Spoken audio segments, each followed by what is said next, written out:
Hello, everyone. This is Sophie Oppenheimer from Spark Policy Institute. Thank you for joining us today. Today's webinar, which is jointly hosted by the Colorado Farm to School Task Force and Spark Policy Institute, is called Making Evaluation Easy, Overview, and Getting Started on Your Farm to School Evaluation. We've got almost everyone who's registered, so we'll go ahead and get started. A few housekeeping points one more time so that everyone's on the same page. We do currently have all participants in the audio conference on mute to reduce background noise. As this is a fairly large webinar, we will not be holding a verbal question and answer period, but instead we'll be asking people to ask questions and share experiences through the chat function on the right side of your screen. I do want to let you all know that today's webinar will be recorded, and the recording will be posted on the Colorado Farm to School website. On the screen, you will see links to the handouts you will need for today's webinar, and you can either type them directly into your browser, or I've typed them into the chat box on the right side of your screen, which you can click on or copy and paste into your browser. So without further ado, I will hand you over to our presenter, Lynn Kathleen from Spark Policy Institute, so that we can dive into the Farm to School Evaluation Toolkit. Lynn? Great. Thank you, Sophie. Well, this is exciting, and we are so pleased to have all of you join us. As Sophie mentioned, my name is Lynn Kathleen, and I'm with Spark Policy Institute. And this particular webinar and the series is brought to you by Spark Policy Institute and the Colorado Farm to School Task Force. Spark is a national change agent organization that collaborates with nonprofits, foundations, policymakers, and communities to find innovative, dynamic solutions to complex problems. The task force was legislatively mandated in 2010 by the Colorado General Assembly. It has 15 appointed members. It is charged with increasing the use of local farm and ranch products in school food service programs to improve child nutrition and strengthen the local and regional agricultural economies. The task force receives no funding from the state of Colorado. However, it has successfully attracted a wide array of funders, starting with the federal ARRA stimulus grant. Spark staffs the task force and provides a wide range of services, including research, regulatory and legal analysis, evaluation, facilitation, and trainings. In 2012, the task force identified a major gap in farm-to-school programming in Colorado. We simply had very little information about what our districts were doing, and the districts engaged in farm-to-school were not systematically assessing their farm-to-school activities. To address this gap, the task force, along with the Institute, developed the Farm-to-School Evaluation Toolkit for Colorado. With the 2-year USDA Farm-to-School grant, the toolkit is now being rolled out nationwide through in-person workshops and webinar trainings. For those who successfully complete the 5 webinar series, continuing education credits are available through Metropolitan State University of Denver. Upon successful completion of the series, you can apply for the credits, and then you will be issued a certificate. Many professional associations accept their credits. To be eligible for the credits, you need to know this. You will have to participate in all 5 of the webinars and take both the pre- and post-series survey. Everyone should have taken the pre-webinar series survey. It was set out as a link after you registered or at the time of your registration. If you want credit for the series but have not yet taken that pre-series survey, please contact us at the end of the webinar and we'll have that information available to you. The post-webinar series survey will include questions to test your understanding of the key learning components in each of the webinars. You must answer 70% of the questions correctly to be eligible for the credits. I'm sure that you will, because this webinar is designed to make you all very competent as you evaluate your farm-to-school activities. If you have any questions about the continuing education credits, please do contact us. You should have received these handouts after you signed up or as you were waiting for the webinar to start. If you haven't, please go to this link on the Colorado Farm to School website, scroll down and download the overview and steps from the evaluation plan and the evaluation plan template. Or you can look in your chat box for the links as Sophie had mentioned. Today's webinar is the first in a 5-part series of the Farm to School Evaluation Toolkit training. All of the webinars will be archived at the link on this slide. Today we'll do a quick overview of the contents of the Farm to School Evaluation Toolkit, and then we'll dive into the training, focusing specifically on Step 1. We'll end with an opportunity for you to submit questions for us to answer.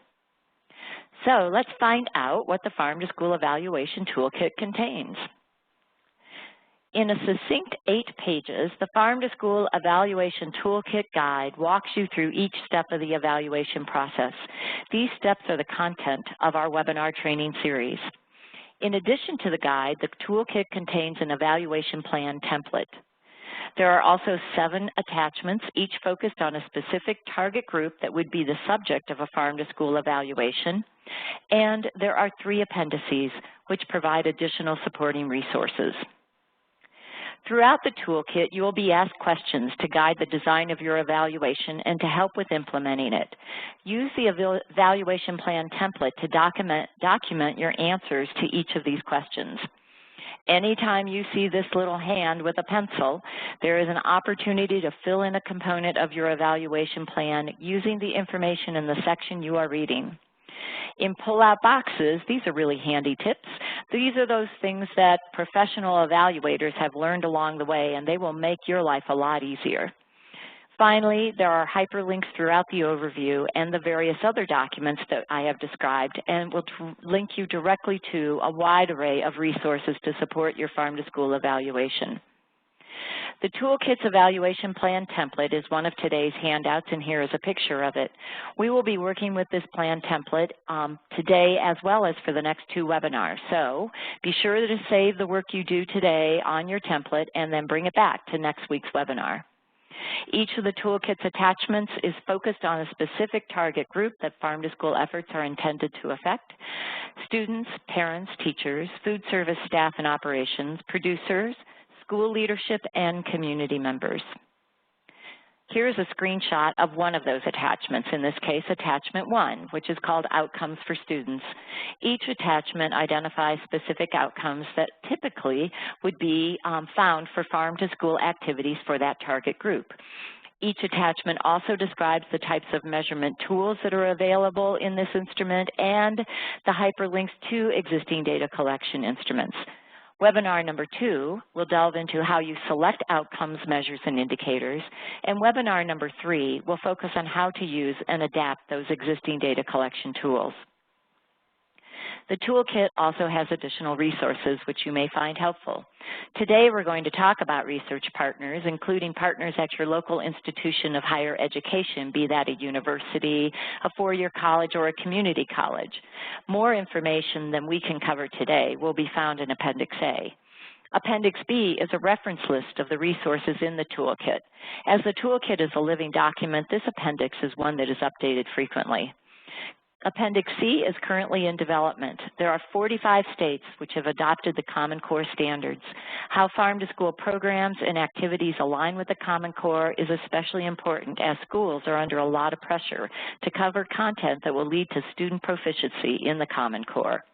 Being able to show principals, teachers, and parents which Farm to School activities meet the Common Core standards can be particularly powerful and even necessary in order to develop the support and long-term sustainability of your program. Okay, let's get started. Today we'll be working with the evaluation plan template. Throughout the rest of this training, we will be presenting you with information relevant to each portion of the template in step 1. We'll have multiple breaks for you to fill in your template and share your evaluation planning with the rest of the folks on today's webinar through polls and the chat box. But let's first get started by finding out who is with us in our class today. Sophie, will you ask some questions on the online post? Sure, thank you, Lynn. So as Lynn mentioned, we'd like to get an idea of who's in the audience. So our first question for you is, what is your role in Farm to School programs? And the polling panel should appear on your right. You'll have about 30 seconds to answer.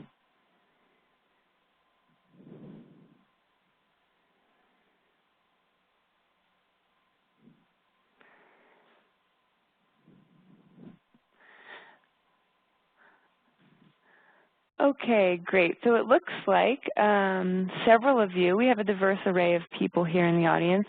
Several of you are leaders of a Farm to School support organization, and several of you are members or participants, as well as we have university partners, researchers, and evaluators, garden leaders, and school food services. So that's great. Welcome. Okay, thank you.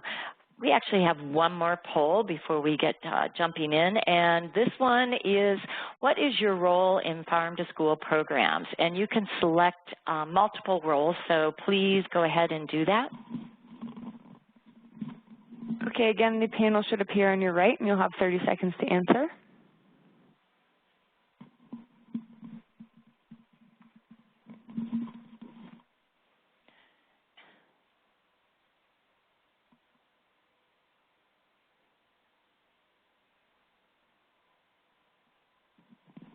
Okay, great. Well, everybody answered very quickly that time.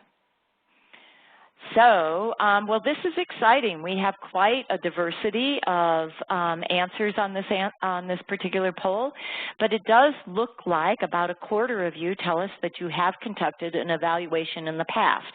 So not specific to farm to school, but not other kinds of evaluations. So that is great. We also have about a fifth of you who say that you have participated in evaluation. So that's really good too, because you have some understanding and expectation, and it's always nice to be a participant because that will give you that participant hat that's really important for thinking about how to do it well, so your participants can really have a good experience and you get the right information. We also have several who have actually participated in a farm-to-school evaluation. Terrific. And then we have just a couple who are currently conducting a farm-to-school evaluation. We have several who have never evaluated any program at all. So we have a great diversity from those who look like they have quite a bit of experience to those that don't have any. This particular webinar series will actually be addressing all sorts of different topics and issues and for different levels. So we are so pleased to have this kind of variety on our series. By the end of the training, you will have increased knowledge and skills about evaluating farm to school. We hope that you will have increased confidence to undertake the evaluation, and you will have the beginning of your evaluation plan. Okay, now that we know a little bit about each other, let's get started on our farm to school evaluation plan. First, if you haven't already done so, please have that evaluation plan template ready so you can begin to fill it out. The Evaluation Toolkit Guide, or the Overview in Steps handout, as we often call it, is an 8-page step-by-step instruction guide on how to prepare, plan, design, conduct, and report on your evaluation. Today we are going to focus on step 1 only, prepare for your evaluation. In your Farm to School Evaluation Toolkit Guide, you will find Step 1 starts on page 1. The first activity in Step 1 is to identify your program to evaluate. Let's dig in a bit deeper to think about what that would be. There are several ways to think about a program. There's kind of this high-level program elements, which have been well-defined by the National Farm to School Network and are shown on this slide. And then there can also be kind of specifics within each of these core elements. For our purposes today, let's focus on those higher-level core elements. Farm to school implementation looks different across its many sites, but we now have 10+ years of experience to say that it really does consist of one or more of the following core elements. Procurement is where local foods are purchased, promoted, and served in the cafeteria or as a snack or even a taste test. Education refers to when students are participating in education activities related to agriculture, food, health, or nutrition. And school gardens are where students are engaged in hands-on learning through gardening. This is our first opportunity to fill in a portion of your evaluation plan. Consider the program you are most interested in evaluating in terms of those 3 high-level core elements and write that down on your program template. And then Sophie will do a quick poll so that you can share it with everyone.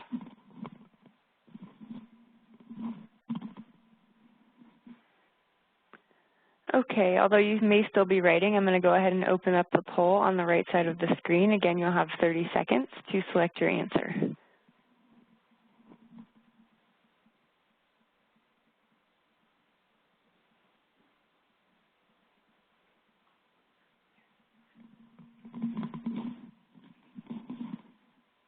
Okay, well, boy, you guys are fast. This is terrific. Well, this is very, very interesting. First of all, we have people who are doing all 3 core elements are represented, and it looks like the largest group of you are doing nutrition or agriculture education evaluation. The second largest group is looking at procurement, and then the third group is looking at school gardens. But again, we've got every one of these core elements represented. That's very exciting.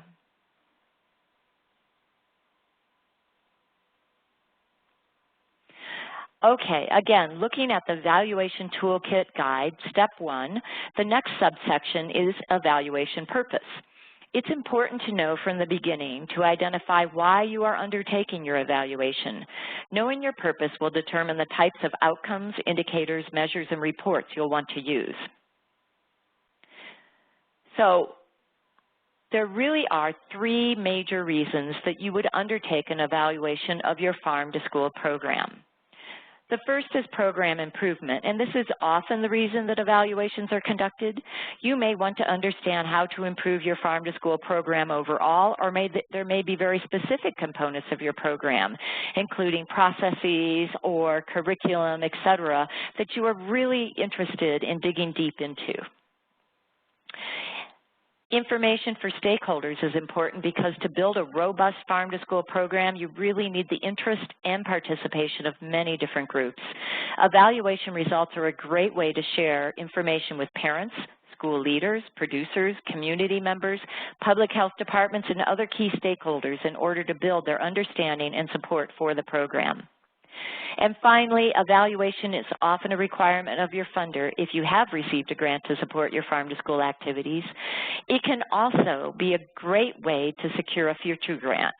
So showing a potential funder how, say, a pilot program, maybe a small school garden you have at one of your elementary programs, is resulting in increased student knowledge about nutrition, the food cycle, and so on, that may make you be able to make a compelling case for expanding the program to additional schools and attract that funding that you need. You may be thinking that you're interested in more than one of these purposes. Well, that's great. The Evaluation Toolkit can help you figure out which ones you should prioritize. Let's take a look at the examples of those 3 purposes using ones that have actually already happened out there. So, for example, the Edible Schoolyard Project in Berkeley wanted to evaluate their school garden for program improvement. In their evaluation, they measured changes in students' knowledge of garden cycles, eco-literacy levels, and academic achievement, comparing their students in the garden program with students not in the program. The evaluation results were used to do continued expansion of the activities shown to be successful. Some evaluations are conducted mainly to demonstrate success to stakeholders. At the Riverside Unified School District in California, they institute a farm fresh salad bar, which included monthly taste testings of local produce, the development and promotion of nutrition education materials, and many other farm-to-school programming activities. Initially, they conducted a pre- and post-test to evaluate the effectiveness of the program from the teacher's point of view. Focusing on the teachers as the first step was both practical and sensible. They wanted to show the administrators, food service directors, and parents that the teachers who participated in the farm-to-school program found it useful and rated the activities as successful. Such evidence for stakeholders was actually very important for them to get continuation and expansion of their program. Sometimes the purpose of your evaluation is to communicate to your funders. In the Burlington School Food Project, which was a citywide collaborative formed to address the integration of local foods into the school meals and address food insecurity among school-aged children, this project needed to report back to its funder on how well it met the project goals. So, for example, the first grant goal was that the Burlington school children would have an increased awareness and engagement in the local food system and increased awareness about and consumption of healthy foods. So that grant goal set them up for deciding what kinds of data they needed to actually collect to be able to demonstrate to find out if they met the goal. The evaluation was able to demonstrate that this goal was met by showing that the food system education was successfully integrated into their curriculum, that students liked taste tests and ate healthy foods in their school meals, and that the cafeteria staff embraced their new role as educators on healthy foods. Okay, let's stop for a moment. Pull out your evaluation plan template again. Now it's time to complete your evaluation purpose. I want you to consider these three main purposes for conducting a farm-to-school evaluation. Which one will you be doing? And so that we can all have a sense of what people are up to, Sophie will conduct another quick poll.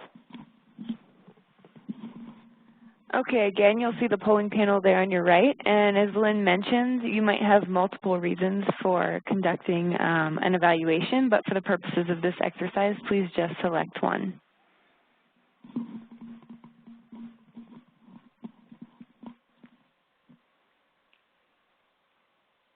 Okay, great. Well, the vast majority are actually doing this for funders. Well, I say the vast majority, actually 38%, but it is the largest group. The next largest group are collecting information for stakeholders. And then we also have program improvement. So again, we have all three categories being represented. This is really great because it's going to really be able to show us the diversity of the ways that farm-to-school evaluation can help and the ways that you're going about approaching it as we share that information with each other. Now that you know the program you want to evaluate and the purpose of your evaluation, let's move on to when you evaluate your program. On page 2 of your Farm-to-School Evaluation Guide are considerations that will determine the timeline of your evaluation activities, both when you begin and when it will end. The timeline of your evaluation could be dependent upon when your program activities literally begin and end. For example, if you're evaluating a school garden, you'll want to start in the spring when the garden is being planted, or maybe even a little bit earlier, depending on what it is you want to know. Here, you're interested in finding out what the students know before they start gardening. And the end of your date for such an evaluation would be maybe in the fall, after the last harvest, to find out what the students learned during their work in and education through the school garden. Ideally, you would not just collect data at the very beginning and the very end, although that's a perfectly acceptable way to do your evaluation, but you could also think about collecting data at different points during, say, this school garden session. Such decisions will be made later, but for now, all you need to figure out is the timeline of when does your activity start and when does it end. Your evaluation timeline may be driven more by when you need the results. If you have a grant for a farm-to-school program and the funder requires an evaluation, the end date of your evaluation will be dependent on the funder's reporting deadline. And this may be different than when your actual end of your program is, so remember that. It's important, too, when you're reporting to external stakeholders that you set internal deadlines, at least several weeks, if not a month earlier than your external deadline. This will ensure that you have sufficient time to complete all the tasks associated with reporting the evaluation to external stakeholders and give you a little bit time for unforeseen delays. Your evaluation timeline may be driven by internal needs, such as when your teachers are choosing and developing curriculum tied to your school garden. Remember, you want to keep in mind the purpose of your evaluation and then find out when that information is needed in order for it to be useful. Finally, your timeline may mainly be dependent on the very practical reality of when do you have resources, access to your various resources. You may need to design the start and end date of your evaluation around the availability of when you have access to a research team or an individual researcher. For example, if you have recruited a graduate student who wants to conduct the evaluation as part of a class project, you may need to align the start and end date with the fall or the spring semesters. Relatedly, if you are collecting data from teachers or students, you'll need to do it when they are available. Don't expect a teacher to fill out your pretest at the very start of a school year, and don't assume you can implement data collection with your students anytime. You need to find this out. Finally, All that data has to be analyzed. Again, if you're relying on someone else to analyze the data, be sure you get the commitments from your researchers for when that work can be done. Remember, it's important to ask questions about access to resources when determining your timeline. The attachment on how to approach local colleges and determine which skills need to be available is in Appendix A, and we hope that you will also use that. Okay. Let's stop again and get out your evaluation template. For the purpose of this training, put in your best estimate of a reasonable start date for your evaluation and end date of when you'll need those results. Of course, in reality, you'll be asking questions of your various partners to determine the best dates. Instead of us doing a poll, this time I'd like you to just jot down your dates on the template, and then if you would like, share them with all of us by typing in the start and end dates in the chat box. We'll give you about a minute to do this task.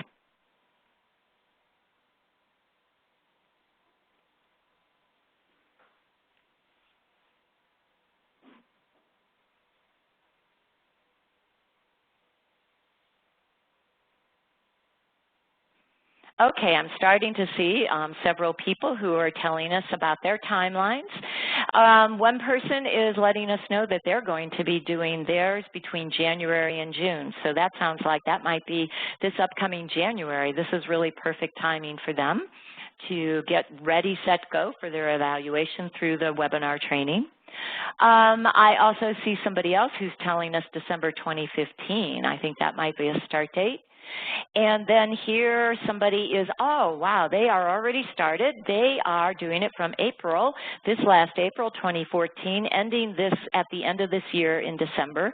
So this is great because, of course, the evaluation training goes not just about how you get started, but all the way through it, including how you analyze that data and report it back.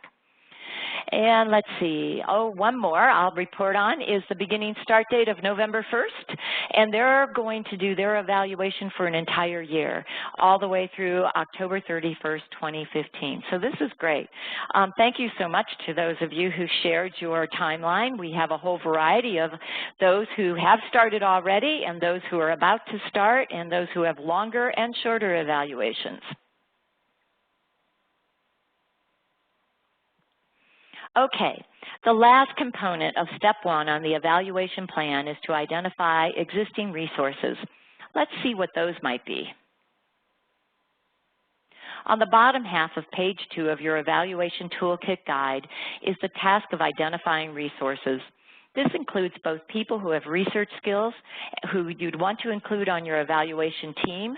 All of these we'll talk about more, and existing data, that is the data someone else is already collecting but can be helpful to your evaluation, such as student participation rates in specific activities, like the number of students in a plant science or ecology course, and the activities that those students might be doing in the class as part of the school garden program.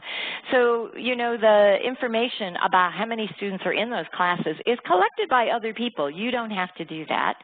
And the actual garden activities that say, plant sciences teacher is implementing, if it is her or his curriculum, then you can use and go look at that as part of your evaluation to be able to describe what kinds of things were done. Again, things that you do not have to do, you just simply need to collect the documents.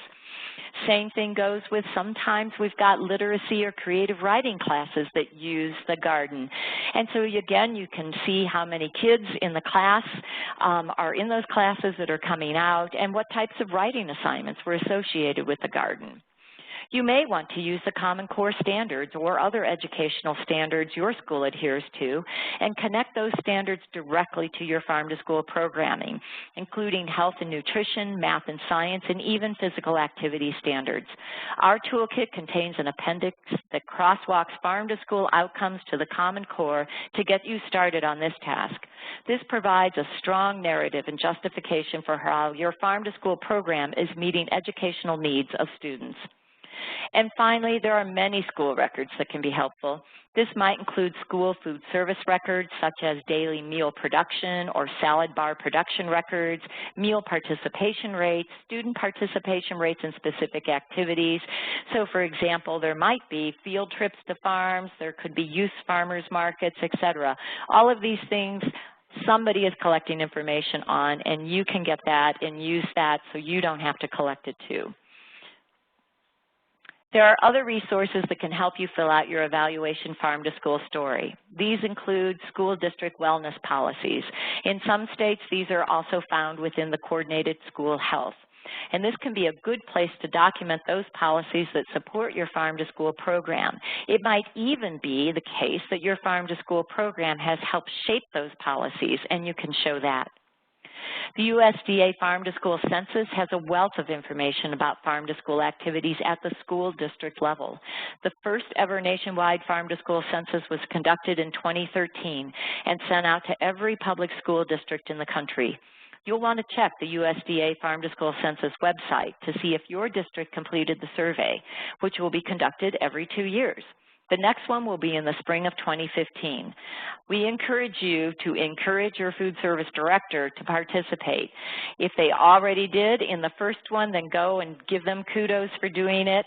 And if they haven't, let them know how helpful it's going to be for your ability to make the case for farm-to-school programming for them to participate. And then finally, school menus and school recipes are a great source of data. Here you can track how the menus and recipes have changed, how they reflect the introduction of local produce, and so on. Okay, once again, it's time to fill out your template. Please jot down the types of existing data you know about that may be helpful in your farm-to-school evaluation. And if you have a data source that you haven't yet covered, please let us know what that would be so that we can all learn from you. We'll give you about 45 seconds to get this one started.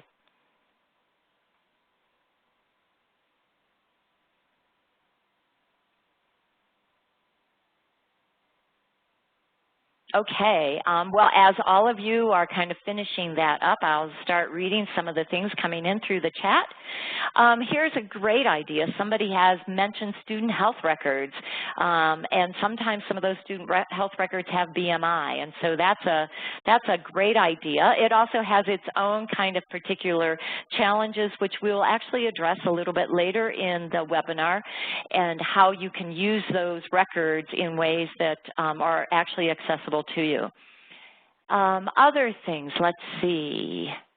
Oh, here are some things including other kinds of census data that might be useful to you, including those kinds of things that are about maybe the information about your demographics in the school district. That can be really important for funders or for your stakeholders to understand and for you to make your case for the importance of your program. Yes, I see other people are telling me that it would be useful to use distributor records of produce for what kinds of things are being sourced. So there's actually two components there. If you have a school food service director who is doing records by distributors, looking at what distributors are giving them that is locally sourced, you might be able to use the internal records. If they don't have internal records, you might be able to go and get this information from distributors themselves. Okay, well, thank you for giving us additional ideas. These were all great ideas. Let's keep going. Now that you have your program purpose, timeline, and a variety of other things already figured out, let's consider who should be on your evaluation team. You will not be doing your evaluation by yourself. Thank goodness. Indeed, you need to recruit specific people onto your team. These will be key stakeholders who are involved in your farm-to-school program now, those who have specific research skills, and those who will use your results. Let's take a closer look at who these folks really are. The first people to consider recruiting are those who are involved in implementing your program right now. For example, You might have teachers implementing a nutrition education program that aligns with your Harvest of the Month offerings, or you might have some community volunteers who help create and maintain school gardens. These are great people to recruit onto your evaluation team. You might have a food service director who is sourcing locally, and she's got experience with some of the producers. You really want her or him to be there. And indeed, speaking of producers, it would be terrific if you can get a producer to spend a little bit of time. Remember, they're busy, so think carefully about how they could add value to your evaluation team, but it would be great to bring them on. You might be a food corps service site, in which case it would be terrific to have that food corps service member be on it, or maybe you have a school garden leader. And local community partners who provide direct support to your family or to your farm to school program are, again, wonderful people to invite onto your team. Other interested stakeholders are important to include on your evaluation team, both for their perspective, knowledge, and skills, as well as what we call buy-in for conducting the evaluation and using its results. Some of these stakeholders would be, say, the school-wide or district-wide health and wellness committee member, particularly if they're implementing strategies that align with your farm-to-school efforts. Principals, school board members, teachers, school nurses, paraprofessionals, and others in the schools could be important, even just so you can access the students for surveying or other data collection. And then there are other community organizations and leaders that would be of interest, have interest in your farm-to-school program, maybe a local food policy council, and so they're not directly involved in it, but they have a great reason to care about it. And then, of course, funders. If you can get a funder who would like to be on your evaluation team, that is a terrific benefit. Don't think of these evaluation team members as extras. You really want to get them on board as early as possible so that your design will benefit from their perspective and it will meet their interests. And while the toolkit is designed for non-evaluators, it is helpful to have someone with research or evaluation skills on your team. Fortunately, this is not as hard as it may sound. Access to individuals with research skills, such as designing surveys, analyzing data, and reporting results will be a great benefit to your effort. This access might be someone on your staff, someone else in your school district, or it could be a contractor, especially if you have a grant that pays for an outside evaluator. Be creative. For example, identify people in your community or organizations who have recently done an evaluation. You should be able to figure out some resources that will get you to an evaluator or somebody who can help you. If staff available to help with evaluation do not exist in your organization, you may need to reach outside. And those can be really these local colleges or your cooperative extension. That's another great resource. Community colleges, government institutions in your community, such as human service departments, the health department, even a regional medical center or other large provider organizations may be really interested in volunteering their effort because this too matters to them. They care about healthy eating. They care about addressing childhood obesity and a variety of other things that are tied to farm-to-school programming. The toolkit contains specific guidance in Appendix A on how to access free research help from your local university, college, or community college. It goes into very good detail about literally how do you find those people, because colleges can be very big, and how do you make that first contact, how do you explain the program and your needs, and entice them into being interested in helping you. Now it's time to put together your evaluation team. Who are your program implementers? Describe their role. Are they a school garden leader, a science teacher, the food service director? Who is it that's right there right now doing the things in your farm-to-school activities? Those people are your very first people you want to identify and recruit. We'll give you some time to start jotting those down. Of course, we know that you can't possibly put everybody down in the short amount of time we have. So I'm going to continue on, but you will have time after the webinar, of course, to continue working on your evaluation template. The next group are those interested stakeholders that you would want to be on your team. So really, think about those. Is it a district wellness committee member? Do you know a school board member that you've run into who's asked about your school garden? That is a great person to bring on. You can really leverage their interest and get them heavily involved and also become advocates of using the evaluation results and allowing you to present to the school board. It might be your local public health. These are great partners. And it too could be your parents. Parents are wonderful people and they're often doing things in your school gardens already. They're helping in a variety of different ways and they want to volunteer.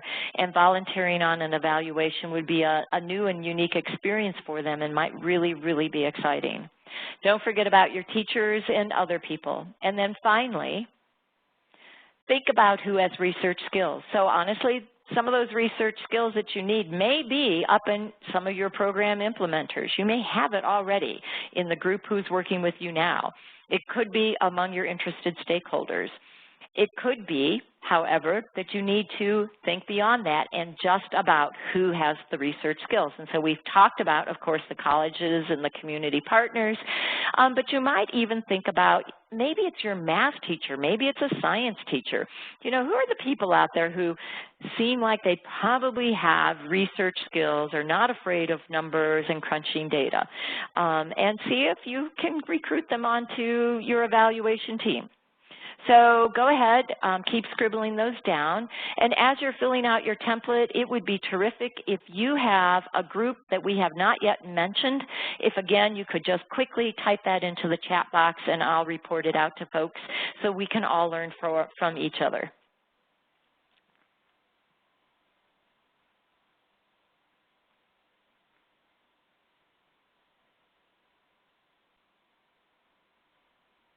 Oh, great. Okay, we're getting some people in. Let's see. Dietetic interns at the local university. Wow, that is a terrific idea. Those kinds of people often are just like researchers, you know, kids who are trying to learn, I say kids, young adults who are trying to learn their research skills.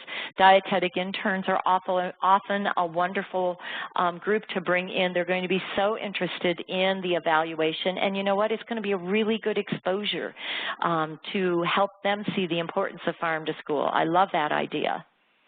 Okay, I see a nutrition director for the school district. Absolutely, that's an important person to bring in. A farm-to-school coordinator. If you've got a farm-to-school coordinator either in your district, if you're so lucky, or maybe you have a farm-to-school coordinator because you're in a state that has a farm-to-school coordinator, maybe in a state agency, what a wonderful opportunity to bring that person in. Yes, your food corps and cooperative extension, terrific. If you have wellness champions, oh, here's another one, PTOs. Yes, your parent-teacher organizations, a great place to find those parents who are super active in the school. And then USDA. I love the idea of tapping into USDA.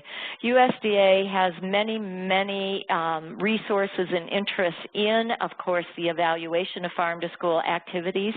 Everybody has a regional USDA office, and so that might be a great place to start if you would like to see if you can get somebody, either your farm-to-school coordinator or somebody on the staff in the local office to be involved.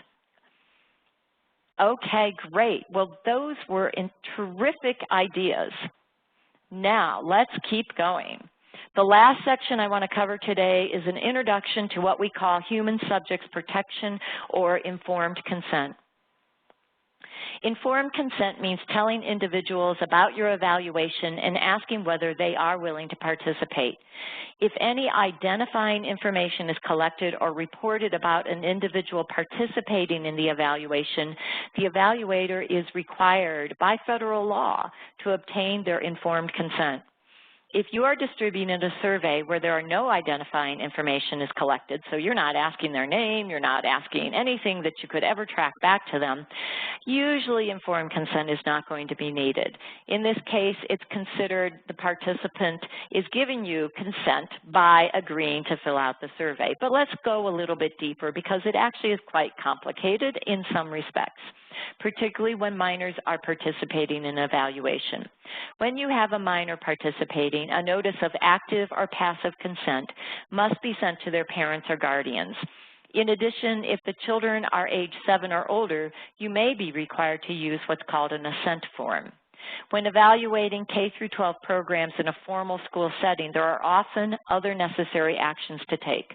Permission to conduct the evaluation, work with the children, and collect data should also be obtained from the school district or the school. So really the takeaway from this is that if you're going to be talking to students, you need to be talking to your principal first. And finding out what is the appropriate way for you to be doing research in their school. Then there's the formal process, which is called the Institutional Review Board, or the IRB. This is also known as the Independent Ethics Committee or the Human Ethics Committees, and these committees are mandated by federal regulation that review and monitor plans for research and evaluations involving human subjects. It's important to keep in mind that these committees not only protect evaluation participants for any kind of unethical methods or inappropriate questions, but they protect you and your program in the event that someone is unhappy about the evaluation or a question you may have asked. These things are not common. They don't usually happen, but they can. And so you want to be sure that everything is going to go well for you. Typically, your colleges and universities and federal agencies have these formal processes. However, sometimes also larger school districts have internal IRB processes. An IRB application usually includes the 9 components shown on this screen.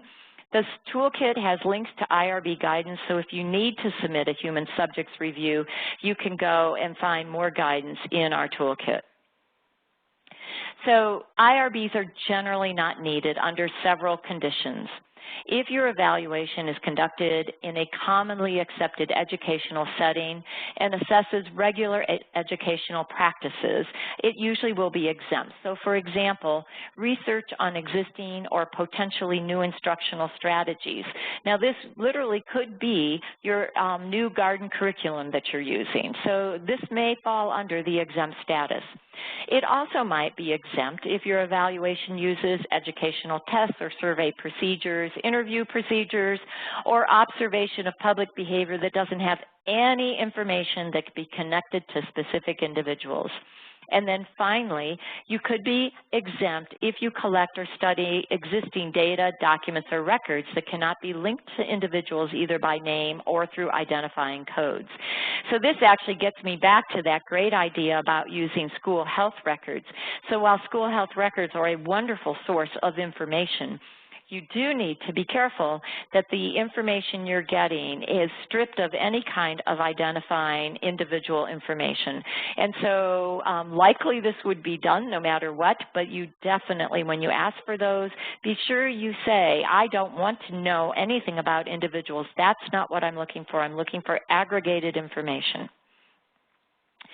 Even if you suspect that your evaluation meets the criteria for exemption, it is best to contact your principal, your IRB office, your Human Subjects Protection Officer, any of these folks to confirm that your evaluation will qualify, and even if it qualifies, what steps they might need you to take. Okay, that wraps up today's webinar training. Today, we covered an overview of the content in the evaluation toolkit, and you started filling out step 1 of your evaluation. Specifically, you had the ability and the opportunity to identify the program you're evaluating, to identify the purpose, to identify the existing data that may be available at your site, and to consider who should be on your evaluation team. And you also learned a little bit about informed consent that may be needed depending on the type of evaluation you conduct. Ideally, you will take the draft of your evaluation plan and begin to identify and recruit your team. And when the team is in place, you'll know even more about what existing data may be available, and you can begin to flesh out the rest of your plan. In steps 2 and 4, those will be the ones we're going to cover in future webinars, so hold tight because we'll get to those. In fact, we'll get to those next week. So this wraps up our webinar today, and as you can see, we have 4 more webinars in the series. Next week's webinars is on selecting outcomes, indicators, and measures. And at the end of today's webinar, you will be directed to a survey to help us improve our trainings. You can think of this as an opportunity to participate in an evaluation of a farm-to-school activity. We really appreciate being able to learn from you. Everyone who participates in the webinars is invited to join our Google group where you can post questions, share ideas, and let folks know how your evaluation is going. I will send out an invitation to all of today's attendees to join, or if you're really excited and want to go right away, just go to this link on the slide. Okay, let's open it up for some Q&A.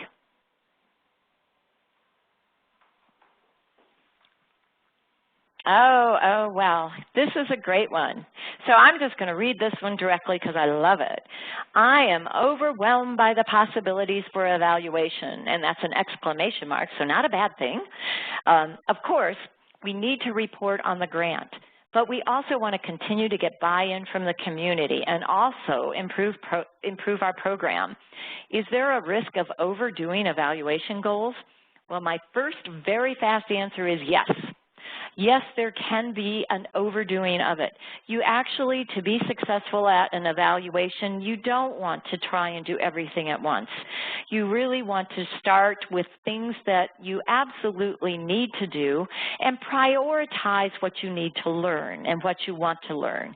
Remember, your farm-to-school program is here for the long haul, we hope, and you'll have multiple opportunities to evaluate next components of it.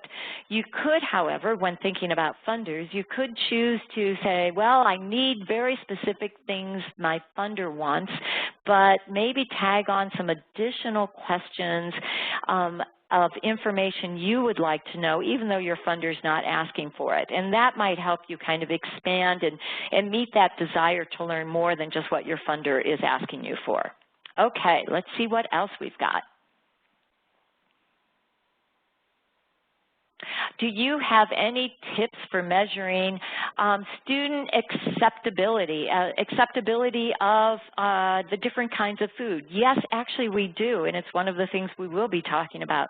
There are some wonderful tools, and we have identified outcomes as well, and there are wonderful existing tools out there like the School Food Neophobia Student Survey, which is a really fun survey that can be used even with some of the youngest children because it can be adapted and used with pictures. That is a great way, and there's a number of different districts have shown that how school food has changed, how the students tasting that have changed their opinion about different kinds of vegetables before they had the opportunity to learn about it, and then after they had the opportunity to taste it. And so that's a great one. There's also different kinds of tools than just that survey that you can use, and including, by the way, it's not just about surveys. There's also focus group questions that are available, and it can be really fun to do a little mini focus group with your students in a garden to get them to answer some very specific questions that are important to your evaluation. All of those tools we will be talking about in future webinars. Okay, well, our time is up, and so we're going to end it, but I want to remind you that you can join our Google group, and you can post questions there. You can tell us about resources that you have come across, and that would just be a terrific way for all of us to learn from each other. And by the way, we are happy as the trainers in this series to also pipe in on that Google group. So if you have other questions that we see, we might be helpful in answering, we will definitely do that. And if you have not registered for the rest of the trainings, please do go ahead and do that. And we hope to see you at next week's training. Okay, thank you, everyone. Have a great day.